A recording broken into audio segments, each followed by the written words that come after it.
ริง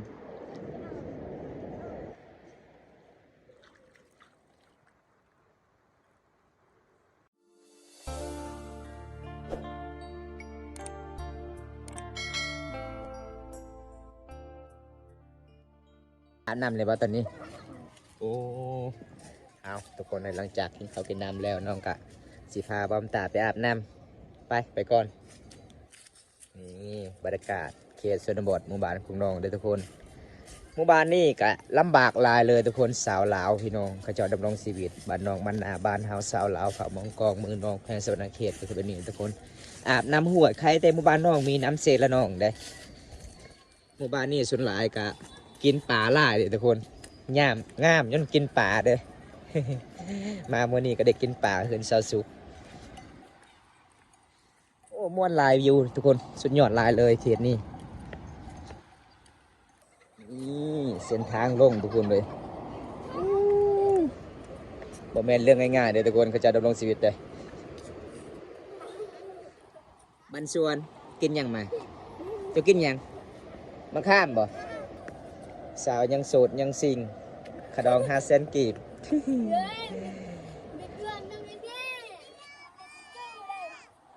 NFC นี่เด้ออาบน้ำกันเด้อนี่เพิ่นว่าอาบน้ำกันเด้อ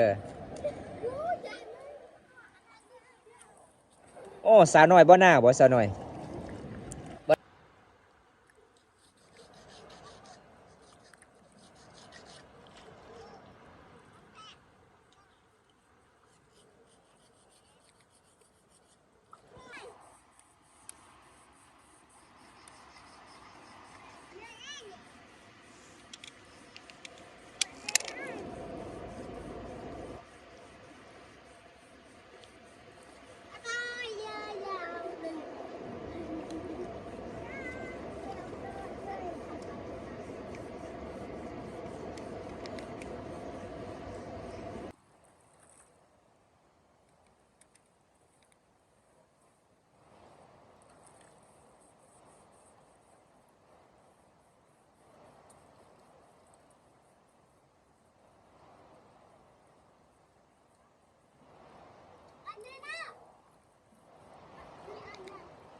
ยิ้ม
ตอนนี้ก็แล้วสาวสุกอาบน้ำทุกคนมื้อนี้ยามแรงๆนี่หลายๆคนมาอาบเช็ดโอ้เห็นผู้บ่าวอยู่น้ำบ่เจ้าสิแลนเขาใส่บ่สลายเพิ่นว่าลื่นทุกคนเป็นยังไงแล้วเลยบ่สาวสุกเอาไปกลับบัดนี้เบิ่งชาวบ้านมาหลายเลยเด้อทุกคนเลยมีแต่คนจุบๆงามๆหมู่บ้านนี้ บางคนก็เอาผ้าทุ่งมาตุ้มเลยบ่มีเฟสผ้าเซ็ตโตส่วนหลายเขาเจ้าอาบน้ำก็คือแบบนี้เลยทุกคนโอ้ยเส้นทางกลับเส้นทางใหม่บ่นี่บ่ เอาเปลี่ยนเส้นทางทุกคนเลยนี่วิถีชีวิตสาวลาวทุกคนสาวสุขคนสวยหมู่บ้านที่บ่มีน้ำประปาเป็นน้ำเซลานองเขาเจ้าดำรงชีวิตทุกคนเขาเจ้าเกลือหมูเห็นบ่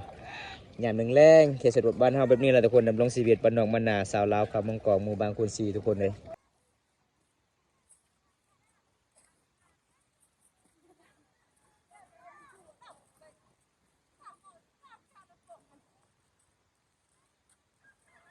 มีเพื่อนกำลังสวยเข่าหลังจากอาบน้ำแล้วแต่งตัวได้ทุกคนเลยกระดาษวรรณทาก็แป้งเลยพี่น้อง